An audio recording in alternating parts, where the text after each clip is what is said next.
What's your concern? I mean, because wouldn't Ty Lue be one of the guys who could tell, PG-13, I know you liked him, but it just doesn't fit, and he's sitting on the bench, and he could pull that off if it doesn't work? Or how would it not work? How do you envision this looking? Yeah, so, I mean, Ty obviously was for it. Otherwise, he wouldn't be on the roster. Right.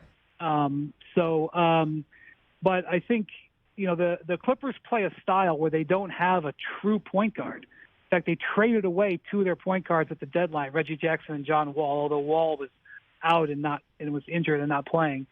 And they basically made Terrence Mann, who was a point guard but also kind of a combo guard, and they traded for Eric Gordon, which is one of the moves I really liked the Clippers did. And he handles the ball. In fact, in their last game before the break, Eric Gordon led them in assists. And also Paul George handles the ball. Kawhi Leonard can handle the ball. So they kind of had a team that was designed to have multiple different players sort of run their offense. And like I said, Rich, it was working. I mean, they really have played their best basketball in the last 10 games. And that's mostly because Kawhi has looked good, to be clear. And so, they needed a point guard, which is why they did this move for Westbrook, but they also didn't need a point guard. And, Terrence Mann played arguably the best game of his season, the last game as the starter at point guard. Mm-hmm. And he went away on his break and came back and found out that he maybe had been replaced. So I'm not saying that Terrence Mann is going to swing the balance of power in the Western Conference, but it was just it's a move that carries some risk. And so the thing that Lawrence Frank, their team president, said yesterday when he talked about the signing for the first time is he used two veries. He said they were very, very honest with Westbrook about what the role they expected. And, I'm going to take that to heart, but I could also see a situation where Westbrook starts.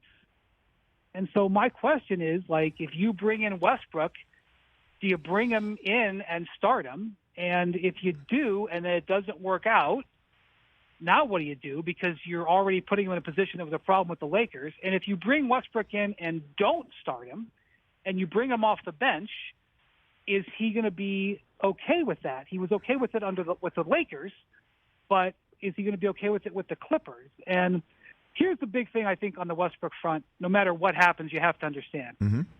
With the Lakers, they traded three quality players. Kyle Kuzma, who's an excellent player, Kentavious Caldwell-Pope, very important part of the team that won the title for the Lakers, and a first-round draft pick, and they were paying Westbrook $47 million. So he was clogging their cap. It was one of the reasons why they couldn't really afford to balance out the team.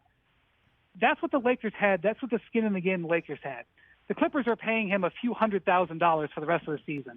And if it doesn't work out, they can theoretically just cut him.